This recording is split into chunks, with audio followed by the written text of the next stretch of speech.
Next, 20 years ago this month, a man who'd lived on the streets had an idea for a magazine to help London's homeless people.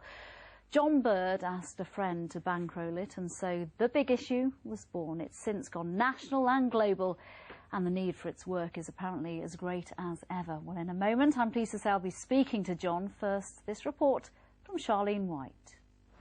10th anniversary Big Issue. In the last 20 years, The Big Issue has become a regular feature on our streets. It's instantly recognisable. You can barely turn a corner without seeing someone wearing those red vests, trying to earn a living and make a change in their lives. And that's why the magazine was created. You all right, man?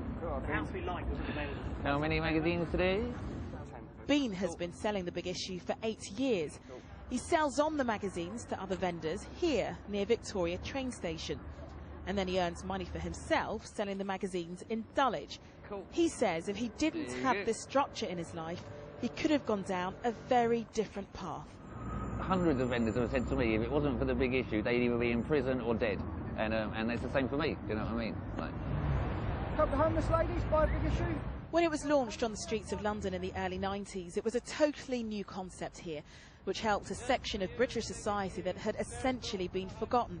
This gave them a voice and a means to help themselves. Say you're a homeless person and an alcoholic.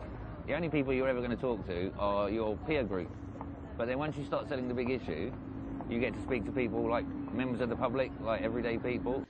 The Big Issue currently works with 3,000 people, selling 125,000 copies a week across the UK. The fact that the magazine continues to be so successful shows that the need is still great. Although many of us choose not to see homelessness, it doesn't mean that they aren't still struggling, especially now.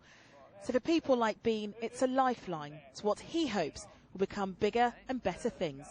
Charlene White, London Tonight.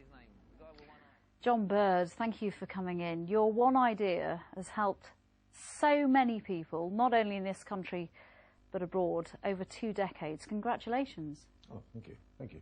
Not my idea. It comes from America, and it was brought to the United Kingdom by Gordon Roddick, who with Anita Roddick started the Body Shop. So we're a part of the Peppermint Foot Revolution.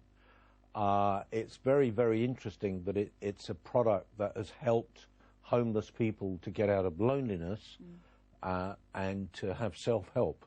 Because without self-help, the opportunity of making their own way in the world, then they don't have what you and I have, which is a future. And we were very, very clever in saying, look, this is not a handout, this is a hand up.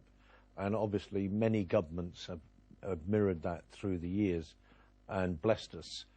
We haven't got any money out of them, so we're very fortunate also in that we're not having any cuts, because we don't rely on the generosity of the taxpayer, we rely on the generosity of the reader. It's interesting you don't give yourself any credit. If it wasn't for you, it wouldn't have happened. Are you in any way, 20 years on, disappointed that there is still a great need for it? I think my greatest disappointment is that I got out of poverty and crime by self-help, and I was encouraged by prison officers, teachers and members of the public. So I was very blessed being given the chance. And now, 20 years later, we're still having to fight for the opportunity of getting people through self-help out of grief. The riots recently, a lot of young people who have a feckless, restless, lost life, if they had self-help, if somebody could kindle in them the opportunity of getting out, maybe getting to the college, the university and all that, then we wouldn't have that problem. So it's a bit of a tragedy that now, 20 years later, we're still having to say self-help is the most important thing. A handout will keep you down. A hand up will get you out. And from that point of view, you've actually expanded who can sell the magazine, because it's not just people who are living on the streets now.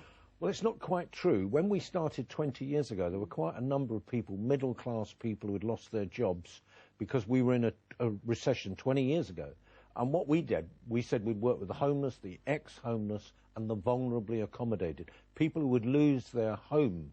And all we've done is we said, look, we're back to some extent where we were 20 years ago, and we've just gone back to using that category, because over the last 20 years, that category faded away as they got work and they got homed and all that stuff, got more stable.